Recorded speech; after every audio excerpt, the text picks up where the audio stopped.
What's up, everybody? GeauxBurns climbing back upon Mount Soapbox for yet another rant.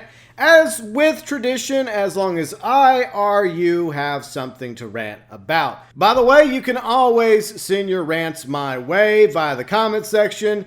You can tweet them to me, you can message them via Facebook, or you can email me your rant anytime, GeauxBurns@gmail.com. But be sure and check the rant playlist to make sure I haven't ranted about what you want me to rant about already. Before we continue, I just want to let you know about something. Next Sunday, I'm taking the week off from ranting because the Far Harbor update is coming out for Fallout 4 this coming Thursday, so I'm going to spend a few days let's playing that on the channel. But my rants will be back in 2 weeks. Now, today's rant comes from a conversation I was having with Red Dog, and it started with this paragraph.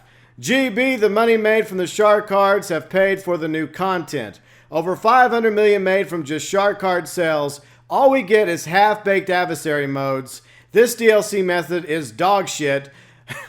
Wonder how this game would look if it had real paid DLCs. Not shark card DLCs. By the way, I've already done a couple rant videos regarding the shark cards.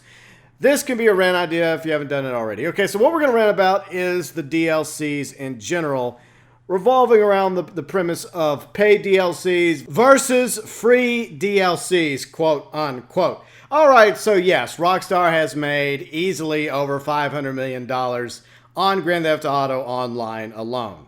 And obviously not all that money is going towards making new DLCs. It's going towards the suits at Take-Two and Rockstar. It's going towards paying the salaries for everybody involved with making the updates for Grand Theft Auto Online. However, I do see Red Dog's point that some of the updates lately have been, well, kinda shitty. We'll talk about that in a moment. Now, here's the deal. It used to be where all you really had to do was grind missions and heists when the heist update came out last March in order to earn enough money in order to pay for the new items. And you technically still can do that, even though it involves a lot more grinding of jobs, heists, and whenever they happen to have jobs that are double money. But the fact is, items are a lot more expensive, especially when it comes to bennies. All the vehicles that has been part of bennies, whether it's Lowriders or the January 2016 update or the Lowriders Custom Classics, those vehicles are way more expensive because there's a lot more mod and customization options to choose from, which is something that we want, but at the same time, you see the price tags by all those new options, and it really does take a toll on your Maze bank account. Plus, we have even more expensive properties now, as well as yachts, but on the other side, Rockstar is still not holding a gun to our head, forcing us to buy the shark cards. You can still grind missions, heists, double money jobs in order to eventually earn the money in order to buy the content, but it does take longer because these items are a lot more expensive. Now, the issue I have with paid DLC, because that would be the other option if we were to scrap shark cards altogether, is the fact that not everyone can shell out 10, 15, 20, 25 bucks every time a new update comes out. But that does beg the question, do players end up spending more money by buying shark cards as opposed to dropping $10, $20, $25 for each DLC? So that's a good debate right there. I'd be very interested to see what you think about that below in the comment section, even though the reality is Rockstar is going to continue with the current formula, despite its pros and cons. Now, the other issue regarding the DLC that was brought up by Red Dog is the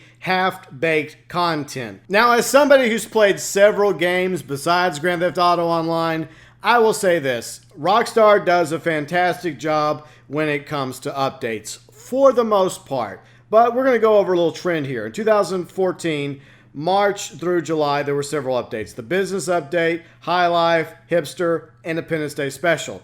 All of them were very good updates. Even better updates came out in 2015 with heists, Ill-Gotten Gains Part 1 and 2, Lowriders, Executives and Other Criminals. But so far in 2016, we haven't exactly gotten an awesome update. But once again, in Rockstar's defense, let me wipe off that brown nose of mine. It does take time to make new content. And Rockstar a few days ago did come out with a newswire talking about the new updates that they are working on for the next couple weeks and months ahead. One of which I believe is going to be called Finance and Felony, which is going to be the successor to Executives and Other Criminals. That could come out in a week or so from now. And maybe in a month or so from now, the Cunning Stunts update. So there's two potentially awesome updates that will be heading our way in Grand Theft Auto Online. But so far, I too haven't been really wowed by 2016 when it comes to DLCs. In January, we got 2 cars, the Sultan RS, the Banshee 900R, along with the Valentine stuff, which was awesome. Then in March, we got the Lowriders Custom Classics, and they divvied up 3 of the cars throughout April, and several adversary modes that most of us don't really give a crap about. But some other factors we have to consider regarding the slump so far in 2016 when it comes to updates is the fact that Grand Theft Auto Online will be 3 years old coming up in October. And the fact is, Rockstar is probably focusing a lot of their effort and assets on another game like Red Dead 3. Or Benzie no longer being part of Rockstar North could be a huge factor to why the DLCs aren't as good as they used to be. Whatever the case may be, all we can do is hope that the next DLCs to come out in 2016 will be way better than the updates that we've gotten so far.